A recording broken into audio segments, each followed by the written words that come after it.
Hello friends, ഇന്നലത്തെ വീഡിയോൻ്റെ ബാക്കി ഭാഗങ്ങളാണ് കേട്ടോ. ഇന്നലെ ഞാൻ തിരക്ക് പിടിച്ചിട്ടാണ് ഹോസ്പിറ്റലിലേക്ക് ഓടിച്ചാടി പോയത്.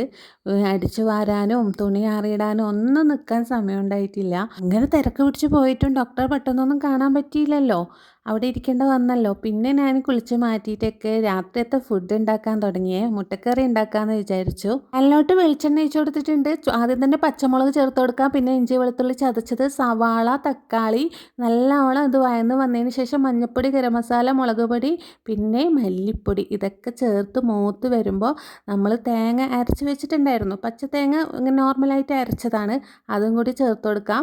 പിന്നെ നിങ്ങളെ ചാറിനനുസരിച്ച് വെള്ളം കൂടി ചേർത്ത് കൊടുക്കാം. എന്നിട്ട് ഉപ്പൊക്കെ ഇട്ടിട്ട് തിളച്ച് വരുമ്പോൾ കോഴിമുട്ട ഉണ്ടല്ലോ, കോഴിമുട്ട ഇങ്ങനെ പതുക്കെ ഒന്ന് പൊട്ടിച്ചൊഴിച്ച് കൊടുക്കാം. എന്നിട്ട് ഒന്ന് മീഡിയം ഫ്ലെയിമിൽ വേവിച്ചെടുക്കാം.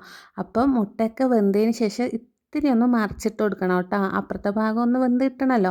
എന്നിട്ട് നല്ല ഫ്രഷ് കറിവേപ്പിലയും കൂടി ഇട്ടിട്ട് അങ്ങോട്ട് മാറ്റി വെച്ചാൽ കറി റെഡി ആയിട്ടോ. നല്ല ടേസ്റ്റുള്ള കറിയാണ്. ഇഷ്ടപ്പെട്ടാൽ ഒന്ന് ട്രൈ ചെയ്ത് നോക്കിക്കോളി. മുട്ടക്കറിയുടെ കൂടെ കഴിക്കാൻ നല്ല പത്തിരിയാണ് കേട്ടോ, നല്ല കട്ടിപ്പത്തിരിയാണ് കേട്ടോ. എൻ്റെ ഉപ്പാൻ്റെ നാട്ടിൽ ഉണ്ടാക്കുന്ന സംഭവമാണ് കേട്ടോ കട്ടിപ്പത്തിരി. നൈസ് പത്തിരിയും ഉണ്ടാക്കാറുണ്ട്. ഇന്ന് കട്ടിപ്പത്തിരി തിന്നാൽ നല്ലൊരു കൊതി, അങ്ങനെ ഉണ്ടാക്കിയാണ്. അപ്പോൾ ഇതാ പ്രസ്സിൽ അമർത്തിയിട്ട് ഞാൻ ചുട്ട് എടുക്കുകയാണ് കേട്ടോ. അതിൻ്റെ മേലേക്ക് കുറച്ച് ഓയിലും കൂടി ചേർത്ത് കൊടുക്കുക. ഒരു വെളിച്ചെണ്ണയാണ് ചേർത്ത് കൊടുത്തത്, ഓയിലല്ല കേട്ടോ. അപ്പോൾ വെളിച്ചെണ്ണയല്ലേ നമ്മളെ ഹെൽത്തിന് നല്ലത്, അതുകൊണ്ട് ചേർത്താണ്. അപ്പോൾ മോന് വിശക്കണമെന്ന് പറഞ്ഞിട്ട് പെട്ടെന്ന് തന്നെ അവന് വിളമ്പി കൊടുത്തു. പിന്നെ ഇച്ചാവും ഞാനും ഒന്നിച്ചിട്ട് കഴിക്കും. വൈകുന്നേരം ഞാൻ ചായയൊന്നും കുടിച്ചിട്ടില്ല കേട്ടോ. അപ്പം ഒറ്റയ്ക്ക് ഞാൻ ചായയൊന്നും ഉണ്ടാക്കി കുടിക്കാറില്ല. എനിക്ക് ഇച്ചാവോ മോനോ ആരെങ്കിലും ഒരാൾ, ഉമ്മാവോ ആരെങ്കിലുമൊക്കെ ഒരാൾ വേണം ചായയൊക്കെ ഇട്ട് കുടിക്കാൻ. അല്ലാതെ എനിക്ക് ഭയങ്കര മടിയാണ് കേട്ടോ കുടിക്കാനൊക്കെ.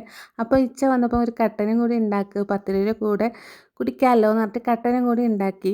അപ്പം നാവ് അങ്ങ് പൊള്ളിപ്പോയിട്ടോ കുടിക്കുമ്പോൾ. അപ്പം ഇന്നത്തെ വിശേഷം ഇത്രയേ ഉള്ളൂ. നിങ്ങൾക്ക് ഇഷ്ടപ്പെട്ടാൽ ഒന്ന് സപ്പോർട്ട് ചെയ്യണേ. ഇൻഷാ അല്ലാ അടുത്ത വീഡിയോ ആയിട്ട് വരുന്നവരെ ഓക്കെ ബൈ.